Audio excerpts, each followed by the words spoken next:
ओम शांति। आज बाप दादा के 6 सितंबर 2022 के महावाक्य हैं। मीठे बच्चे, दूरादेशी विशाल बुद्धि बन सर्विस करनी है। सच और झूठ का कंट्रास्ट सिद्ध करके बताना है। क्या कहा बाबा ने कि हमें दूरादेशी और विशाल बुद्धि बन के सर्विस करनी है।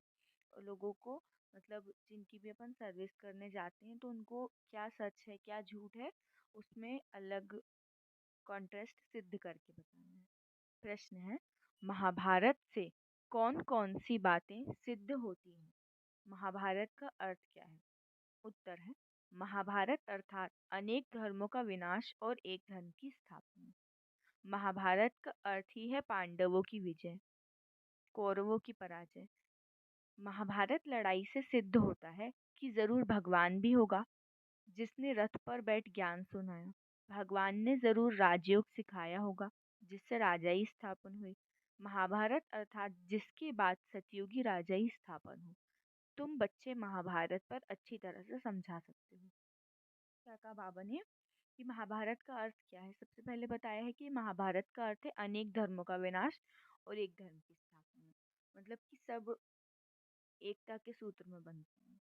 फिर बाबा ने कहा है कि महाभारत का अर्थ है पांडवों की विजय, कौरवों की पराजय। इसका मतलब है कि पांडव कौन है? जो सत्य की राह पर चल रहे हैं, जिनका साथी स्वयं भगवान है, जो कि भगवान को अपना साथी बनाते हैं, सत्य की राह पर चलते हैं, भ्रष्टाचार की राह पर नहीं चलते, तो वो पांडव कहलाते हैं।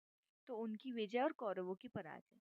फिर कहा है महाभारत लड़ाई से सिद्ध होता है, जरूर भगवान होगा। मतलब उसमें महाभारत में दिखाया गया है ना कि स्वयं भगवान रथ में बैठकर ज्ञान दे रहे थे अर्जुन को, उसके ज्ञान चक्षु खुल गए थे। वही बाबा ने कहा है कि भगवान ने किसी रथ पर बैठकर राजयोग सिखाया, ज्ञान दिया, उसके बाद राजाई स्थापन हुई। महाभारत के बाद सतयुगी मतलब कि पूरी पवित्र और बिना भ्रष्टाचार की राजाई स्थापन हुई। तो हम बच्चे महाभारत पर अच्छी तरह से समझा सकते हैं। गीत है, यही बहार है दुनिया को भूल जाने की। ओम शांति। अच्छा, मीठे मीठे सिखी लदे बच्चों प्रति माता पिता बाप दादा का याद प्यार और गुड मॉर्निंग। रूहानी बाप की रूहानी बच्चों को नमस्ते। हम रूहानी बच्चों की रूहानी बाप दादा को नमस्ते नमस्ते नमस्ते। शुक्रिया बाबा, शुक्रिया। धारणा के लिए मुख्य सार है, पहली पॉइंट है, सर्विस के लिए विचार सागर मंथन करना है, थकना नहीं है, बहुतों के कल्याण की युक्तियां रचनी है। सेकेंड पॉइंट है, लौकिक के बीच में रहते भी पारलौकिक बाप को याद करना है, श्रेष्ठ पुरुषार्थ से अपनी प्रारब्ध ऊंच बनानी है। क्या कहा बाबा ने कि हमें सर्विस करनी है तो उसके लिए विचार सागर मंथन करना है, और कभी भी सर्विस करते करते थकना नहीं है कि कोई आत्मा अगर सुन नहीं रही है तो हम दूसरे को नहीं दें। नहीं, हमें जितनी भी आत्माओं को ज़्यादा से ज़्यादा हो सके उनके कल्याण की युक्तियाँ रचनी है। फिर बाबा ने कहा है लौकिक के बीच में भी रहते पारलौकिक को याद करना है।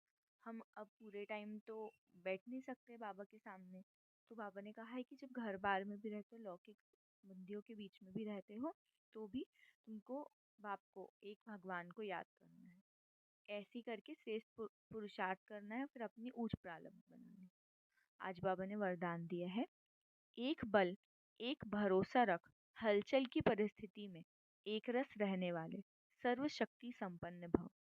एक बल ए, एक भरोसा रख हलचल की परिस्थिति में एक रस रहने वाले सर्वशक्ति संपन्न भव।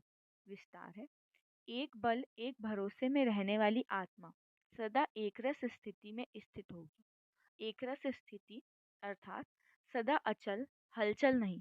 एक बाप द्वारा सर्व शक्तियाँ प्राप्त कर सर्वशक्ति संपन्न रहने वाली आत्मा कैसी भी हलचल की परिस्थिति में अचल रह सकती है। एकरस स्थिति का अर्थ ही है कि एक द्वारा सर्व संबंध, सर्व प्राप्तियों के रस का अनुभव करना। उसे कोई और संबंध अपनी तरफ, अपनी ओर आकर्षित नहीं कर सकता।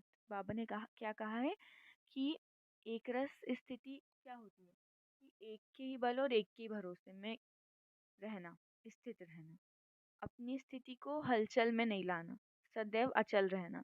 कभी भी मन कभी ऊपर नीचे होता है, कभी खुशी होती है, कभी दुख होता है, तो वही बाबा बोल रहे हैं हलचल नहीं लाना है। और एक ही, सिर्फ एक ही बाप पर, एक ही भगवान पे निश्चय रख के उन्हीं से सर्व शक्तियाँ प्राप्त करके सर्वशक्ति संपन्न आत्मा बनना है। आज बाबा ने स्लोगन दिया है, बेहद सेवा की श्रेष्ठ वृत्ति रखना ही विश्व कल्याणकारी बनना है। बेहद सेवा की श्रेष्ठ वृत्ति रखना ही विश्व कल्याणकारी बनना है। मतलब हमारी वृत्ति ऐसी होनी चाहिए कि हम हमारी वृत्ति में सेवा, हमारे मन में सेवा के पॉइंट्स चले कि हम किस तरीके से सेवा करके औरों का भी कल्याण कर सकें। तो इसी को विश्व कल्याणकारी बनना कहा जाएगा। अच्छा, ओम शांति।